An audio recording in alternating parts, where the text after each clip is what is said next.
Leggi sulla biodiversità. A che punto siamo?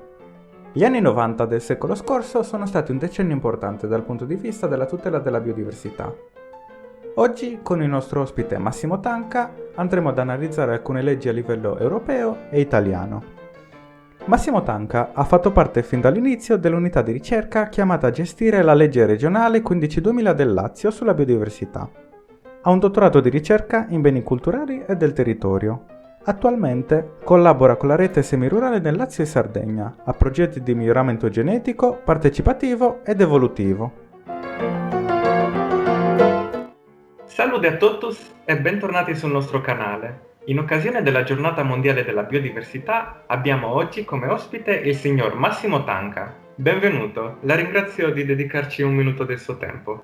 Potrebbe farci una panoramica delle leggi sulla biodiversità in Italia e in Europa? Allora, come prima cosa non parlerò molto della biodiversità naturale, cioè delle direttive Habitat o uccelli o rete Natura 2000, ma prenderò in considerazione le politiche internazionali che riguardano sia la biodiversità naturale che quella agricola. Per cui, come in primis, quella più importante è la Convenzione sulla diversità biologica del 1992.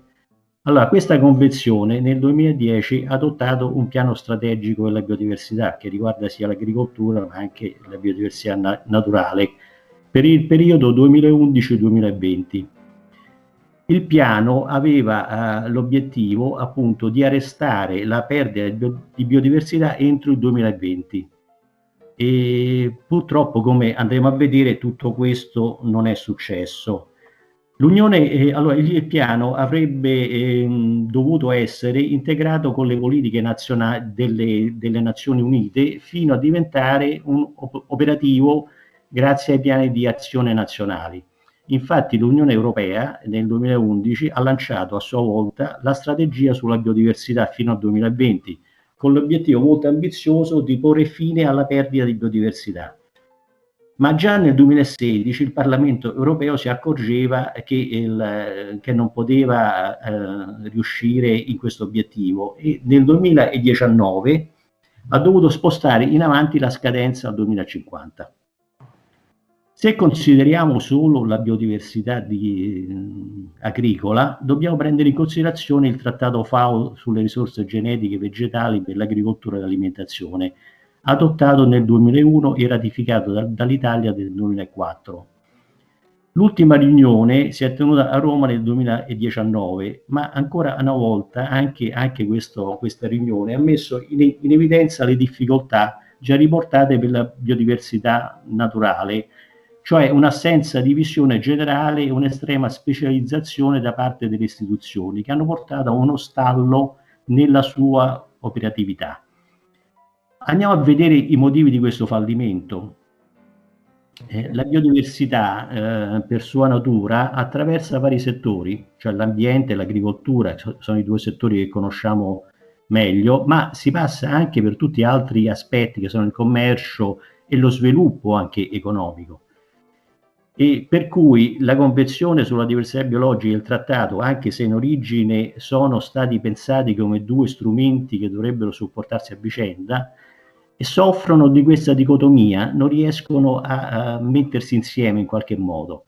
Le istituzioni pubbliche sono ancora organizzate, specialmente in Italia, per settori che non dialogano tra di loro. Costruire una visione comune di conseguenza delle politiche comuni richiede un cambiamento culturale e una comune percezione di quali siano le priorità tra settori diversi. Questo provoca una mancanza di coerenza tra le politiche settoriali e la non integrazione del tema biodiversità nelle politiche non strettamente ambientali. Siamo di fronte a un paradosso: abbiamo molte ricerche scientifiche sull'agrobiodiversità, sulla biodiversità, abbiamo sistemi per monitorare, la perdita di biodiversità, abbiamo cittadini europei che sono sempre più sensibili a questo aspetto, ma tutto ciò non si traduce in politiche efficaci capaci di arrestare la perdita di biodiversità. Il motivo di questo fallimento forse va ricercato nel tipo di governance che abbiamo a livello internazionale, europeo e nazionale. Detto questo, passiamo alle politiche nazionali, perché queste sono internazionali, quelle nazionali. Allora, chi sono le istituzioni competenti in merito alla biodiversità? Abbiamo innanzitutto il Ministero dell'Ambiente, a cui spetta l'applicazione della Convenzione internazionale. Nel 2010 anche appunto il Ministero dell'Ambiente elabora la Strategia Nazionale per la Biodiversità 2011-2020, che in parte riguarda anche l'agricoltura. Il Ministero è anche responsabile di gestire l'accesso e la ripartizione dei benefici, cioè il famoso protocollo di Nagoya. Poi abbiamo il Ministero dello Sviluppo Economico, il MISE, che si occupa della proprietà intellettuale, marchi e brevetti. Poi abbiamo il Ministero dell'Istruzione, dell'Università e della Ricerca, che insieme all'Università e al CNR gestisce molte delle collezioni pubbliche di risorse genetiche. Per ultimo, non per ultimo perché è il più importante, abbiamo il Ministero delle Politiche Agricole e Forestali, il MIPAF, che ha la responsabilità di presentare un quadro nazionale. Il MIPAF si occupa anche di legislazione sementiera e gestisce il catalogo varietale, compreso la parte delle varietà da conservazione. Questo è un altro capitolo da prendere in considerazione, perché anche queste varietà da conservazione riguardano la biodiversità, di riconoscere i sistemi locali informali e tradizionali dei semi. Abbiamo poi le regioni che hanno competenza in biodiversità e le province autonome, nel caso anche della Sardegna, secondo quanto previsto dal titolo V della Costituzione e dalla legge 101 del 2004 che recepisce il Trattato FAO. Ecco, appunto delle regioni. C'è stata nel 2008 una conferenza Stato-Regioni che ha approvato il Piano Nazionale sulla Biodiversità di interesse agrario. Sono state fatte delle linee guida nazionali che ogni regione dovrebbe, quando si occupa di biodiversità, fare riferimento alle linee guida nazionali. Da queste linee guida poi sono scaturite anche la legge nazionale 194, anche se è venuta un po' dopo alcune leggi regionali. E poi le regioni sono competenti anche per quanto riguarda la politica agricola comunitaria e i piani di sviluppo rurale. Hanno competenza nella gestione, nel proporre il piano di sviluppo rurale e nella gestione del piano di sviluppo rurale. E poi hanno altre competenze, logicamente, che adesso andiamo a vedere. Il problema anche qui è che tutte queste competenze entrano in conflitto una con l'altra. I vari attori istituzionali hanno la tendenza a non comunicare tra di loro, arrivando a volte fino a contendersi il tema, le competenze e i soldi. Per cui ci stanno problemi anche qui. Le leggi regionali, molte regioni, 15, tra il 2000 e il 2019, hanno adottato delle leggi regionali a tutela dell'agrobiodiversità.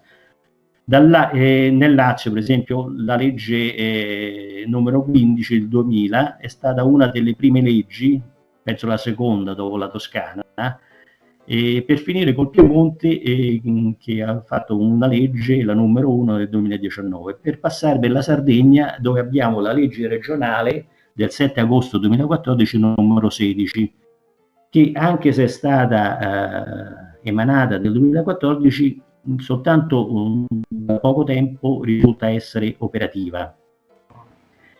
Allora, posso parlare, se interessa, della legge regionale del Lazio, di come è organizzata.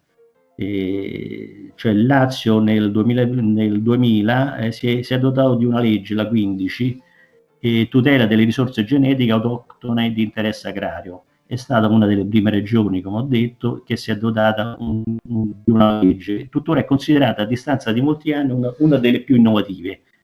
Innovative perché, specialmente nell'articolo 5 di questa legge, molto prima dell'approvazione del trattato, che ricordo è del 2001, afferma che il patrimonio delle risorse genetiche di piante o animali appartiene alle comunità indigene e locali, all'interno delle quali devono essere equamente distribuiti i benefici, così come previsto dalla Convenzione del 1992.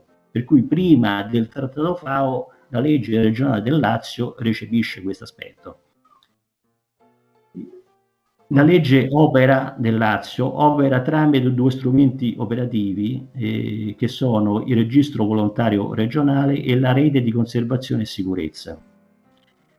Il registro regionale, previo parere della commissione tecnico-scientifica, a registro vengono iscritte le risorse genetiche autoctone del Lazio a rischio di erosione. Le stesse vengono conservate in sito, cioè presso gli agricoltori, che le coltivano, organizzati nella rete di conservazione e sicurezza. Le stesse risorse vengono riconosciute dall'Unione Europea che tramite l'azione del PSR, questo è importante, corrisponde aiuti economici a favore degli agricoltori e allevatori che si impegnano a conservare e a coltivare tali risorse genetiche. Gli strumenti operativi sono le attività di censimento, va fatto un censimento sul territorio regionale, e di recupero della memoria storica, previsti dalla legge, tra l'altro. Allora, nel 2015 si è inserita un'altra legge, la 194, la legge statale 194, che prevede un'anagrafe, anche questa legge prevede un'anagrafe nazionale che si somma a quelle regionali, nella quale dovranno essere iscritte le risorse genetiche. Riassumendo, per vedere le criticità, un agricoltore che deve scrivere una risorsa genetica deve prima fare domanda alla regione, poi la regione, i tecnici della regione fanno dei sopralluoghi presso questo agricoltore, poi ci deve creare un dossier tecnico scientifico storico. Questo dossier va al vaglio della commissione tecnico-scientifica, poi una volta approvato si trasmette il dossier approvato dalla commissione al Ministero. Il Ministero ha tempo 30 giorni per chiudere l'istruttoria e emanare un decreto per l'iscrizione all'anagrafe nazionale. Per cui una regione che ha una legge regionale finisce per avere un registro volontario regionale, l'anagrafe nazionale, le sezioni del catalogo sementiero dove iscrivere le varietà da conservazione. Poi la legge nazionale prevede una rete anche nazionale di agricoltori custodi. Questo è un percorso simile dove l'agricoltore appunto diventa in qualche modo custode iscritto a questa rete.